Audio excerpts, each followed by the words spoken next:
as first runner-up in the International Toastmasters Area Contest.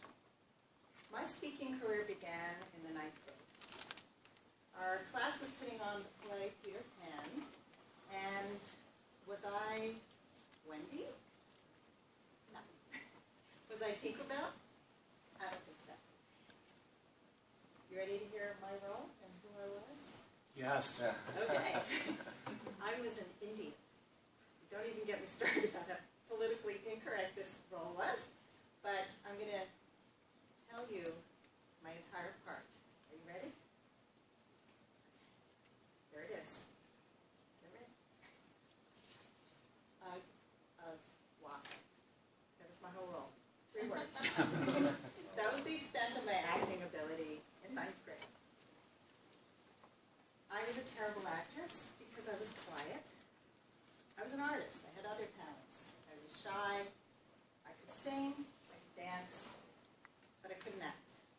And I couldn't speak in public. All that changed about 10 years ago. I divorced my husband after 23 years in a bad marriage. And my divorce was an awakening for me to what was possible in my life. And what I really wanted to do was to become a dating coach, to help other women not make the same mistakes that I had made in my marriage by marrying the wrong person and staying too long. I had incredible passion to spread my message. But what I didn't realize when I started my business was that I also had to learn to speak in public. I had to get in front of a camera and give interviews. And I started a podcast, which was really hard for me to speak every week to people. And when I first started, I was shaky. I still wasn't comfortable speaking on a stage. And then about 4 years ago, I was walking with a friend, and I was talking to her about this amazing TED Talk that I had watched, and she had never heard of TED.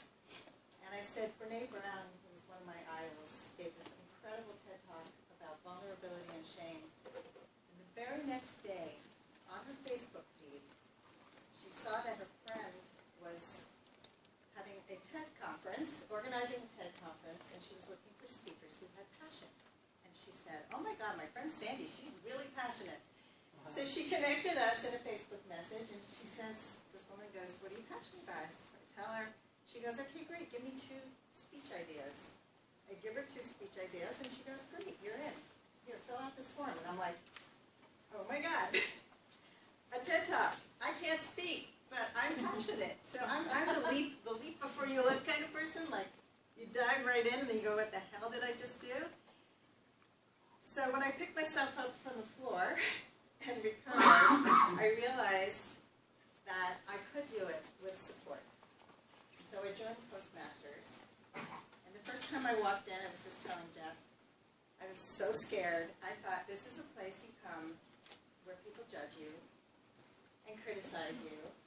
And I was scared that I was just going to be, beaten to the ground. But I soon realized this is a place of support. It's an amazing place where I've made incredible friends, and I have grown as a speaker. And Simone was my mentor.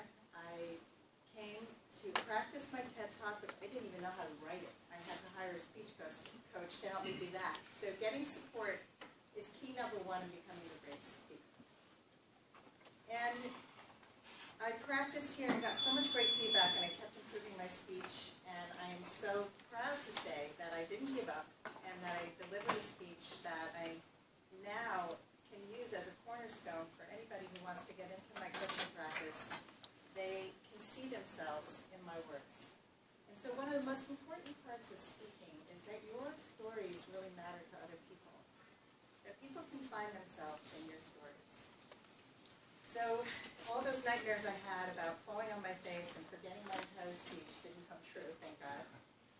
And what was really important was that my why, as James said, my why was more important than my fear.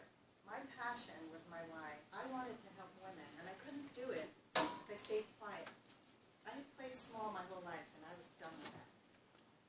Well, I soon got comfortable in Toastmasters and went through my CC manual, was working through my advanced manuals, and I wanted to get out of my comfort zone again. And so I entered a speech contest. won. I was surprised, I won. And then I won again. And then I was like, oh my God, the stakes are high. So when you enter a contest, if I had thought that at the end of the road, if I keep winning, I could go on to the international speech contest like Jeff did and compete with world-class speakers. If I had thought that, I would never have entered. It's too big of a leap to think that.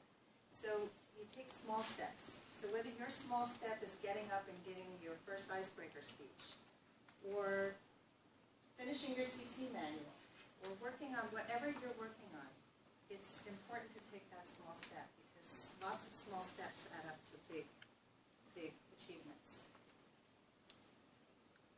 So I finally get to this speech contest, and since the stakes are so high, I now know I've got to pull out the big guns. So I go to Jane. Jane helped me to work through my speech. I went to Top Speakers to really get good feedback, and you gave me a book that really was a game changer, the Jeremy Donovan book. If any of you don't have this book, Speaker Leader Champion, it is a book worth getting because what Jeremy Donovan did was he dissected the best speakers, the winning speeches of the International Speaking Contest for Toastmasters, and he goes through what made them winning speeches, what kinds of elements that you can add to your regular speeches to make them even better.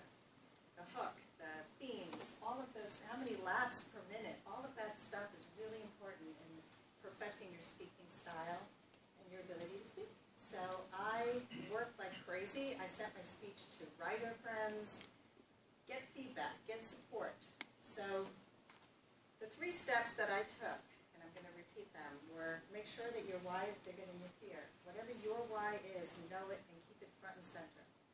Get out of your comfort zone on a regular basis because that's the only way that you're going to grow and become more confident. And get support. So whether it's getting a mentor, reaching out to people who are senior speakers, writers, make sure you have support.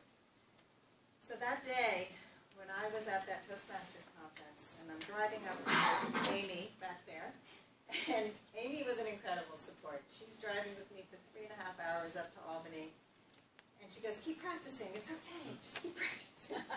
I mean, most people would have been like, okay, la la la. But Amy's like, just keep going. And the day of the conference, the day of my speech, I was able to take out a whole paragraph because I was so worried about going over time. That I had the confidence because that speech was in my bones already. I knew that I could give that speech without that paragraph and be able to breathe through it and be better delivering it. So it was very exciting winning the first runner-up in that contest.